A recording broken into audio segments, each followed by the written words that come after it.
Le train fantôme, c'est le surnom donné au dernier grand convoi de déportés de la France vers l'Allemagne. 500 collégiens du Vaucluse et des Bouches-du-Rhône ont participé aujourd'hui à une marche commémorative. Il y a 78 ans, 732 résistants en transfert pour le camp de Dachau ont dû marcher jusqu'en gare de Sorgues. 32 déportés ont réussi à s'enfuir grâce à la mobilisation des habitants. Chaque année, une cérémonie leur rend hommage. Reportage de Frédéric Poré et de Sylvie Garat. Une marche symbole du train fantôme. 500 collégiens suivent les traces des 732 résistants en transfert pour le camp de Dachau.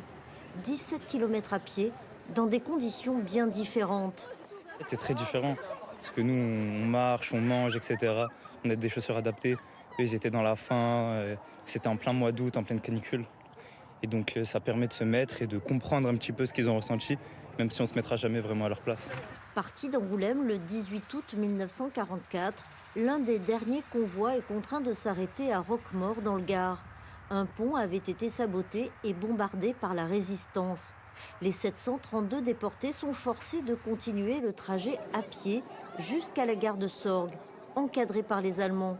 Cette marche est devenue le train fantôme, étudié en classe. Depuis 2 ans, on travaille sur le train fantôme, entre autres. On a aussi d'autres projets qui sont lancés avec nos classes. Mais cette année, voilà, on voulait travailler avec le train fantôme pour l'anniversaire de Ange Alvarez, puisqu'il est né aujourd'hui. Et donc, c'était un formidable hommage que de faire cette marche en l'honneur des résistants déportés et de toute l'histoire qui suit ce train. Comme Ange Alvarez, décédé l'an dernier, 32 déportés ont réussi à s'échapper, aidés par les habitants. Le père d'Henri Georges, lui aussi, a pu s'évader. Ça me fait beaucoup d'émotion parce que mon père a été déporté dans ce fameux train et a fait la marche le 18 août 1944 de Roquemaure, traverser le pont à pied et arriver ici en gare de Sorgues. Dans le convoi, sur les 700 détenus, il y avait 62 femmes résistantes qui étaient des agents de liaison de la résistance, etc.